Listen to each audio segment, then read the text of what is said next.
ঈদ উল ফিতরের পর এবার মুসলমানদের অপেক্ষা ঈদ উল আজহার। সাধারণত ঈদ উল ফিতরের 2 মাস 10 বা 11 দিন পর এটি অনুষ্ঠিত হয়। পবিত্র জিলহজ মাসের আগমনের সঙ্গে বাড়ছে মুসলমানদের মধ্যে 2026 সালের ঈদ উল আজহার সম্ভাব্য তারিখ, আরাফার দিন এবং জিলহজের প্রথম 10 দিনের রোজা শুরুর বিষয়ে আগ্রহ। বিশ্বের মুসলমানদের কাছে এই সময়টি বছরের অন্যতম গুরুত্বপূর্ণ ও মর্যাদাপূর্ণ সময় হিসেবে বিবেচিত। মিশরের জ্যোতির্বিজ্ঞানীরা 2026 সালে ঈদ উল আজহার সম্ভাব্য তারিখ প্রকাশ করেছেন। তারা জানিয়েছেন হিজরি 1447 সালের জিলহজ মাসের প্রথম দিন হতে পারে 2026 সালের 18 মে সোমবার। এর আগের দিন 17 মে রবিবার হবে জিলকদ মাসের শেষ দিন। মিশরের হিসাব অনুযায়ী পবিত্র আরাফার দিন হতে পারে 26 মে মঙ্গলবার, আর ঈদ উল আজহার উদযাপন হতে পারে 28 মে বৃহস্পতিবার। দেশটিতে ছুটি সম্ভাব্যভাবে 27 মে বুধবার থেকে 29 মে শুক্রবার পর্যন্ত থাকতে পারে। ইসলামী বা হিজরি ক্যালেন্ডার চাঁদের গতিপথের উপর ভিত্তি করে নির্ধারিত হয়। হিজরি বর্ষপঞ্জির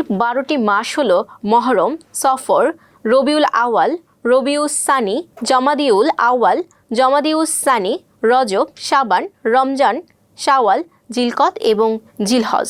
বিশ্বের বিভিন্ন মুসলিম দেশে এটি অনুসরণ করা হয়। বিশেষ করে সৌদি আরব সহ কিছু আরব দেশের রাষ্ট্রীয় ক্যালেন্ডার হিসেবেও ব্যবহৃত হয়। ঐতিহাসিকভাবে খলিফা ওমর ইবনে আল খাত্তাব হিজরি বর্ষের প্রচলন করেন। চাঁদ দেখার উপর ভিত্তি করে সংশ্লিষ্ট দেশের ধর্মীয় কর্তৃপক্ষ ঈদ উল আজহার চূড়ান্ত তারিখ ঘোষণা করে থাকেন।